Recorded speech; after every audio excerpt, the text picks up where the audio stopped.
വാണീഷ് നല്ല രീതിയിൽ വാണീശ്വരനെ നല്ല രീതിയിൽ പടത്തിൽ മേക്ക് ചെയ്തിട്ടുണ്ട്. വിജയരാഘവൻ കൃഷ്ണനാരായണൻ കണ്ട ഐറ്റമാണ്, അതിന്റെയൊക്കെ വേറൊരു റേഞ്ച് സാധനമാണ് വിജയരാഘവൻ വന്നേക്കുന്നത്. വയലൻസ് എന്ന് പറഞ്ഞു കഴിഞ്ഞാൽ എഴുന്നേറ്റ് നിന്ന് കൈയടിക്കാൻ പറ്റുന്ന വയലൻസ് ആണ്.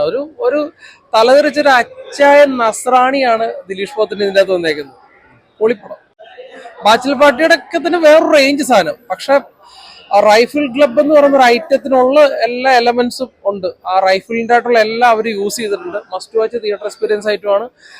ഫസ്റ്റ് ഹാഫ് ഒക്കെ തീ സാധനം കണ്ടു കഴിഞ്ഞ് ഇറങ്ങിയത് രോമാഞ്ചിഫിക്കേഷൻ ഇറങ്ങി വരാൻ പറ്റുള്ളൂ. സെക്കൻഡ് ഹാഫ് ആണെങ്കിലും പിന്നെ വാണി വിശ്വത് ഒരുപാട് നാളത്തെ ഇടവേളയ്ക്ക് ശേഷമാണ് വാണി വിശ്വത് വന്നേക്കുന്നത്. തീ സാധനമാണ് വാണി വിശ്വതൊക്കെ. അതുപോലെ വിജയരാഘവൻ. അപ്പൊ ഇവരെല്ലാം കൂടുന്ന റൈഫിൾ ക്ലബിലോട്ട് അൻഡ്രേ വരുന്നതും പിന്നെ പൊരിഞ്ഞ വെടിവെപ്പും വയലൻസും ആണ്. അപ്പൊ മാർക്കൊക്കെ ഒരു വെല്ലുവിളി ആയിരിക്കും ഈ സാധനം. കാരണം മാർക്ക് നമ്മളെ എക്സ്പെക്ട് ചെയ്തിരിക്കുന്ന സാധനമാണ്. പക്ഷെ ഒട്ടും എക്സ്പെക്ട് പക്ക ആക്ഷൻ വയലൻസ് മൂവിയാണ്. Ashiq Kapoor big salute.